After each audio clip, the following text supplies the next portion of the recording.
Oh, Babylon makes the rules.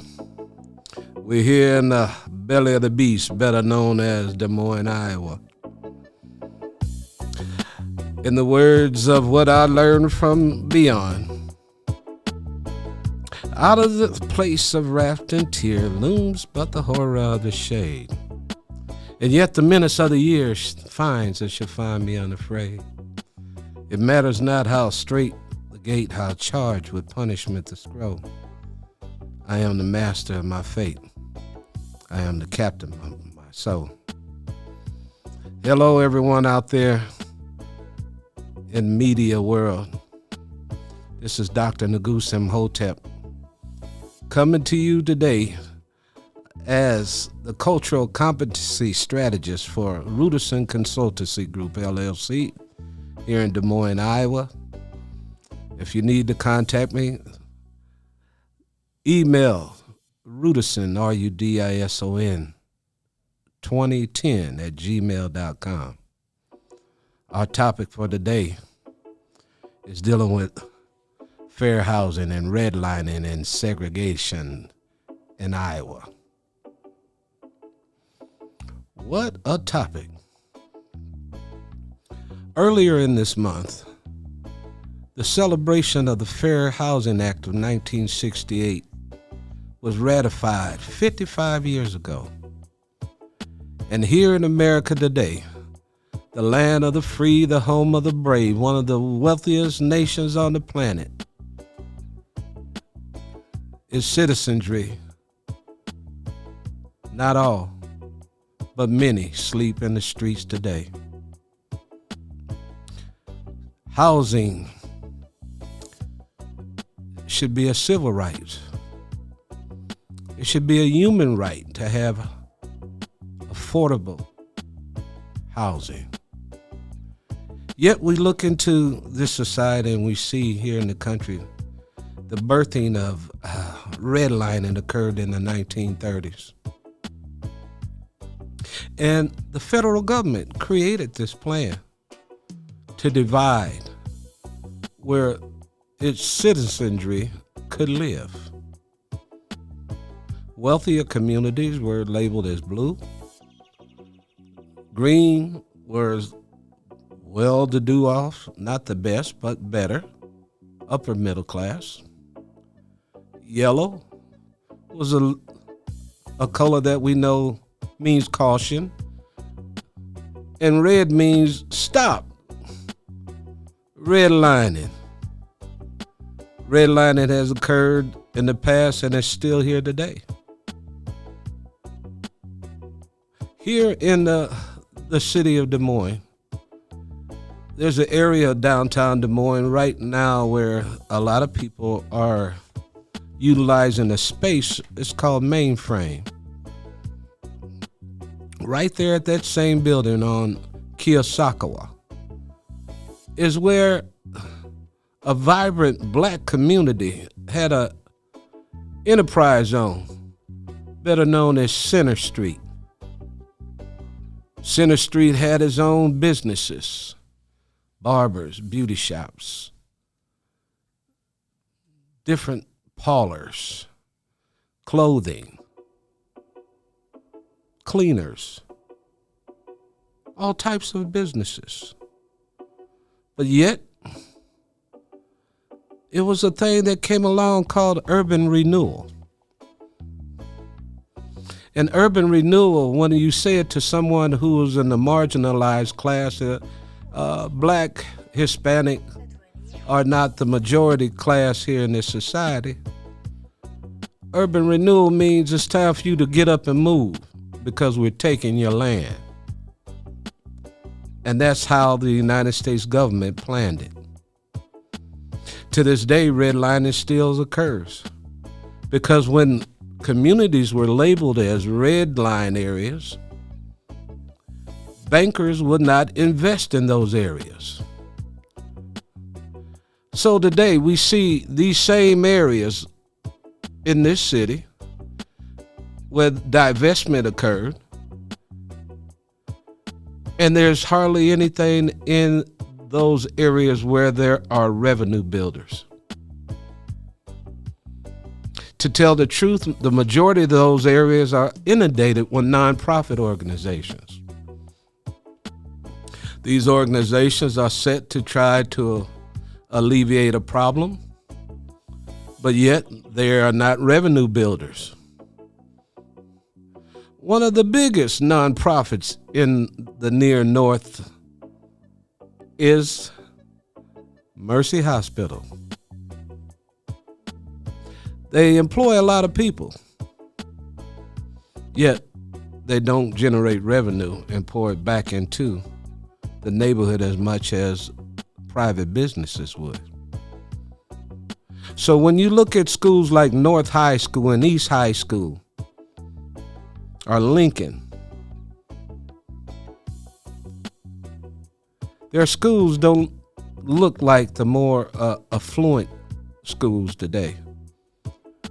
If you went to Ankeny High School in the northern portion of Des Moines, which is a new city but a suburb, Ankeny, they have state-of-the-art everything at their schools. Yet, when you go to their communities, they have businesses everywhere, except in the residential districts. But yet, their communities are vibrant and they are continuing to build and they're expanding like crazy. Johnston, another suburb north of Des Moines, the same story. You go out west to Waukee, areas growing with leaps and bounds, building on top of building.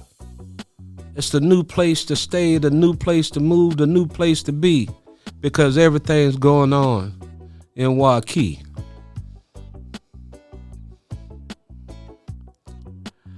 Why do so many? There's many that do well. But what happens to those who are left behind?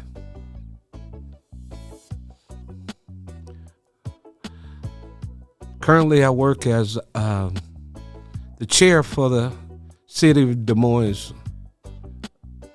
Civil and Human Rights Commission. And housing is a major issue that's affecting the city of Des Moines right now. Some state with a conservative estimate that there's close to 8,000 houses that need to be built, affordable homes that need to be built. We have to question even affordability. We talk about housing and fair housing. Such a noble term to use. Yet to this day, 55 years has passed, and the United States government has never identified or defined what fair housing is. What is fair housing? Does everybody need a mansion on top of the hill? Or what about the individual just looking for some shelter to cover their heads? I know up here in Iowa it gets cold, very cold in the winter. And to live in a tent, you have to be an outdoorsman to handle this weather up here. A lot of people die from frost, from cold, because America has a housing problem. Redlining, housing, segregation still goes on. As I was talking about this, I started thinking about it, about what can be done. And looking at the facts of the racial ancestry of those who are going through right now. We know in this nation there's an outrageous wealth gap. Everyone cannot afford a $200,000 home. Some can't afford a $50,000 home. Yet, the land of the free and the home of the slave. The land of the thief and the home of the slave. Oh, Freudian slip. The land of the free and the home of the brave. Not really concerned about others. We see there was a housing crisis in 2006. And after the housing crisis, racial disparity in housing went across the boards, across home mortgage borrowers at all levels. Yet when we see about borrowing from the bank, certain people don't have the complexion for protection. I said again, certain people don't have the complexion for protection like others do. White borrowers, on occasion, even though their credit score might not be the best, if they have a little bit of assets, a little bit of money, it seems like, and I know for a fact that others had gotten opportunities to move into houses when they didn't think they could. But if you got the complexion for protection, you can move a little quicker. There's an outrageous level at the lowest rate when you deal with people of color who can't get a mortgage, who can't get a loan, who can't even really, when you walk in the bank, the bankers look at you crazy. They think you're going to rob the place. Why is that? Looking through the annals of time and the formation of this country, we come to realize that racial capitalism is the only form of capitalism that was created in this nation. People of African descent who were brought to the Americas in slave ships were codified and reduced to chattel. As a matter of fact, some states had the laws that stated that if you were of African descent, you could never benefit from the most beautiful things, the most perfect gifts this society has to offer.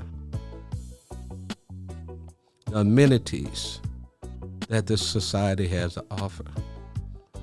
It was predicated on your complexion. That's some deep stuff there. Because of the color of my skin, I can't get a this, I can't get a that. Fair housing. When will it become fair?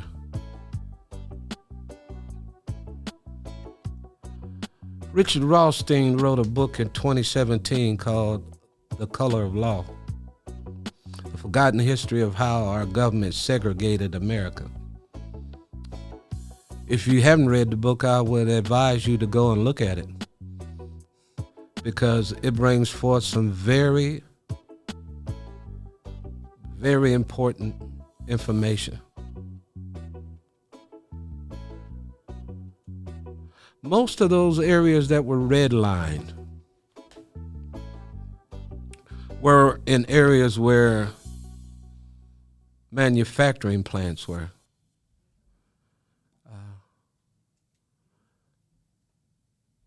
Different, what you would call petrochemical plants were in those areas. And those people that lived in those areas had the worst, but yet they lived in it. I grew up in one of those red line areas in the city of Houston, Texas. And I can remember a day that I looked and remembered something that shocked me, and it still sticks in my head to this day. I think it was 1976 or 1977 in Houston, Texas, in 5th Ward, on the corner of Lockwood and Bunty. My father owned a furniture business called Rudy's Lockwood Furniture and Appliance Company. I remember in the middle of the day, it was right around noon to 1 o'clock. We had just got back from getting some lunch. I know I went with my dad, and we brought some food back to the furniture store. My younger brother was there and some of the other workers. And we were bringing this barbecue in, so everybody was going to get down and get some barbecue. And we went into the office space where we just placed this box of barbecue down. And within a few seconds, we heard an explosion. It shook my heart. It shook the building. It rattled the whole entire building to where TVs were falling off the shelves. I thought the end of the world was about to happen, or somebody had bombed America. I remember running out the front door of the building and ran into the parking lot, and I looked in the sky. I was headed west, but I turned around and looked to the east, and I saw a mushroom cloud. And I saw pieces of metal that was flying in the air. This had to be 5 or 6 miles away from my home. It was an explosion in the rail yard. Why am I telling you this? That area where I grew up was inundated with petrochemical plants not too far from the ship channel in Houston, Texas. And to this day, when I went back just last summer to go and check on my family that still lives in that area, we come to find out that there's a class action lawsuit right now on some of those petrochemical companies in that area. Because now 57% of the people that grew up and lived in my community have been diagnosed with some form of cancer. Well, we call that environmental racism. Poor people catch so much hell. So to this day, there's a class action lawsuit right there in that city where people from the Cashmere Garden community and 5th Ward neighborhood where I grew up are now going to court because the government supported this type of ruling, this type of law. Put them poor old black folks over there, let that stuff permeate into their bodies. I remember as a kid just fishing in the bayous, catching crawfish and bullfrogs. Sometimes my brother and we would swim in that bayou, not knowing what has been dumped into its streams and how that stuff may become a tributary pouring on us. Fair housing. I thought we had the best place in the world to live. My father was affluent. He had 10 employees, 5 trucks, delivery trucks, and selling furniture all over North Houston during the days of segregation, when it was legal to discriminate. Laws have been passed, but yet has discrimination ended? I don't think so. A forgotten history of how our government segregated America. Fair housing. I'm here today to tell you, as also a member of the executive board for Habitat of Humanity, new approaches have to be taken to come and mediate and to come and try to cover the wrongs of the past.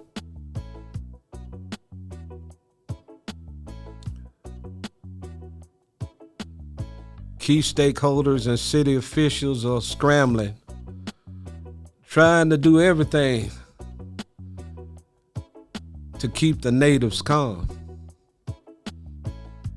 Because when the day they get restless, watch out, Babylon, they coming your way. Babylon gonna fall. I see it. Jah, Almighty God sent a great stone just to come to mash down Rome. Babylon and Rome are the same. A change has to come. I know if you would ever have a need to look into this topic, go to Google Scholar. Pull up some articles. Find out some information what the experts are saying. These same notes and these same things I utilize when I speak to stakeholders. Because what I do at Rudison Consultancy Group, I'm a strategist. I'm a business strategist. And too often, too many businesses don't care about those who are downtrodden. But yet, they want to open up businesses and wonder why people that they label as vagrants or transients come into the area.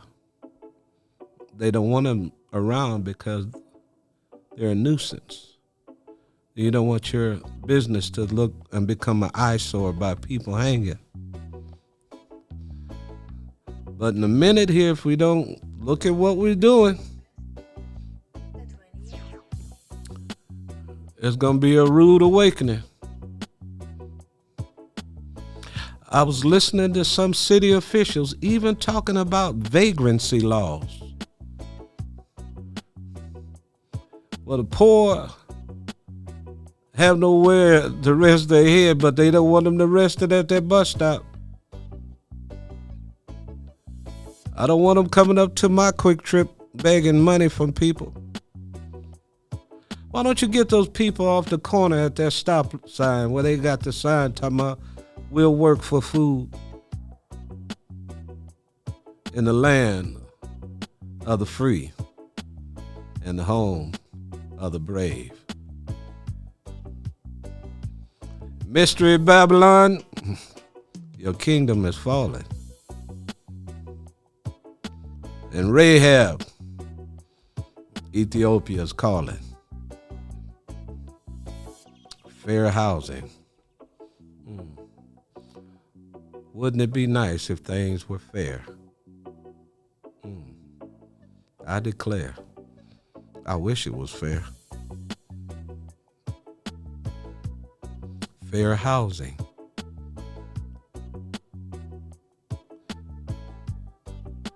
Do you own a house?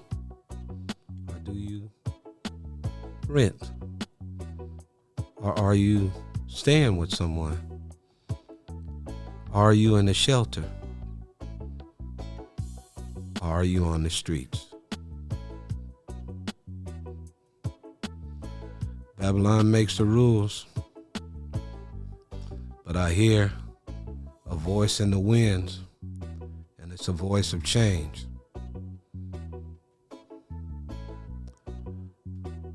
Spatially, the racial bias dealing with mortgage lending, must be addressed to one day we might obtain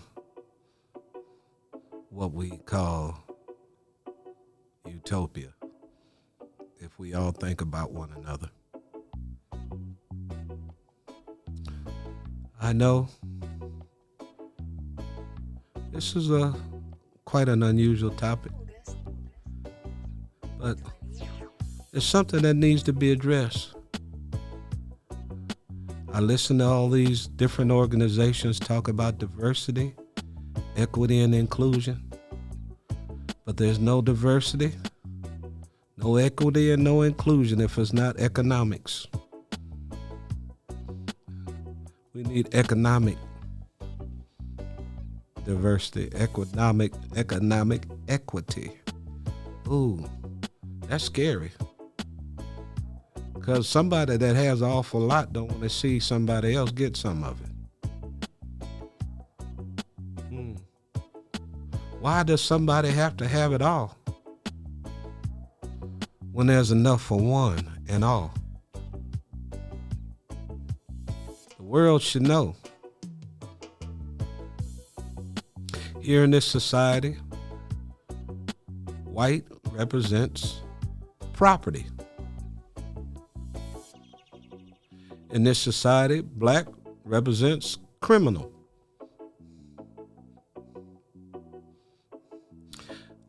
Tickled me the other night. My wife and I went out to a restaurant. And because of my appearance, they see the dreadlock beard and Rastaman look. The whole time I was sitting there at the restaurant, the waitress wanted to remind me of how much a product costs. I can read pretty well. I got a PhD. I know how much it costs, and I know how much I got in my bank account.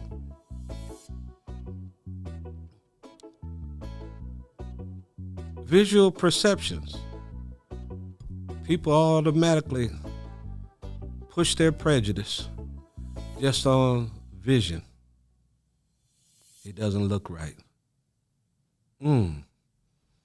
Babylon makes the rules. But one day, Babylon, you're going to fall. So before it falls, try to get your heart right. Get your mind right. Open up your mind to think in different ways. In academia, here in this society and around the Western world, the Frankfurt School of Thought is the only school of thought. Yet that's a lie. There's other systems of beliefs and understanding than the other schools of education. But yet, the Frankfurt School of Thought helps to maintain white supremacy. That's why it's continually taught in the institution of education in the Western world. Fair housing. One day it'll be fair. It might not be in my lifetime, but we're going to push until we do. We're going to push to make it different for our children. We want to push to make it different for our grandchildren and great-grandchildren. That we could wake up into a society where we're not as divided as we are today.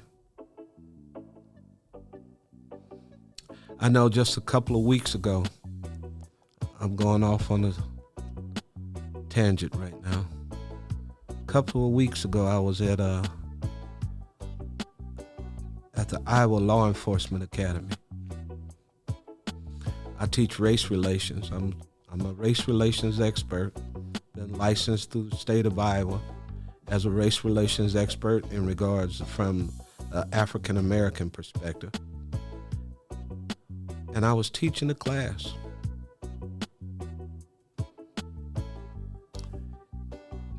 And one of the students stated that they were from the northwest region of Iowa and had never been around anybody of color until they came to the city, which is Des Moines.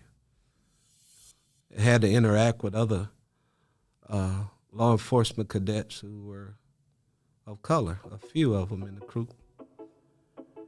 And this one gentleman made a comment to me. He said, I know you talking about race relations and black, white, this and that. He said, but when I stop somebody black, the first thing they want to do is holler and pull a race card. What should I do? Since you the expert, Dr. Imhotep. And I looked at the young man in his eyes. I said, in regards to a traffic stop? He said, yes, sir. What should I do? I said, you should get out your car, walk calmly and nicely up to the car,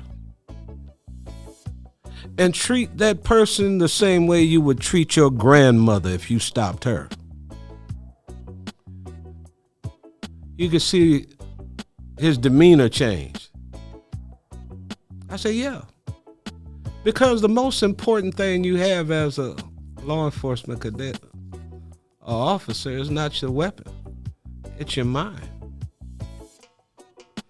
Communications is key. It's critical.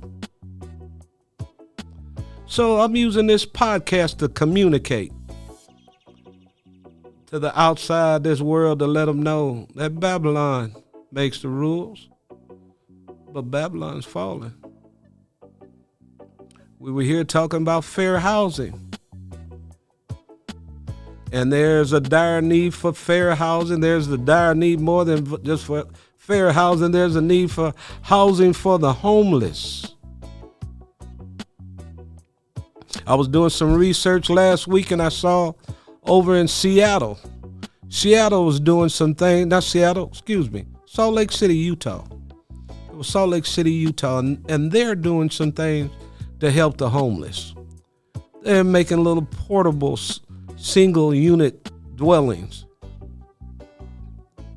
where folks don't have to live out in the streets, where they have a place where they can have some running water, where they can rest their heads and be protected from the elements.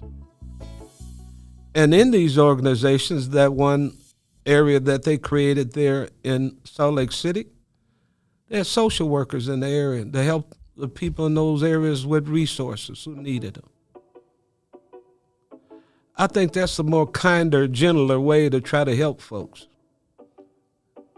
I think it's an idea that the city of Des Moines needs to delve into, because today everybody's talking about best practice approaches. Let's look for the best practices and see if it'll work for the people here in this area. Yep. Babylon makes the rules. This is Dr. Nagus Rudison Imhotep. And this is my second podcast. Another beautiful day, another great celebration. The day before my daughter's birthday. She'll be, oh my God, my baby girl. She turns 40 tomorrow. And she's still my baby.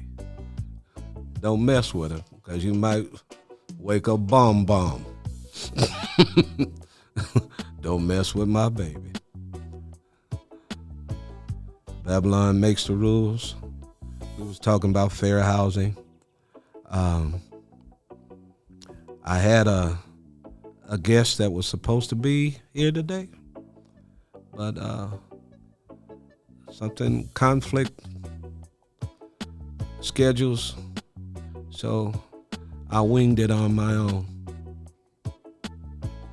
This is Nagus Rudison Imhotep, PhD, CEO and Chief Consultant of the Ruderson Consultancy Group, LLC. I deal with cultural competency strategies. I deliver scientific evidence to help businesses. So, I've been here for a few minutes. I'm about to sound off, and I'm going to do it with this one. I got to close out. Thank you. Have a good night, everybody.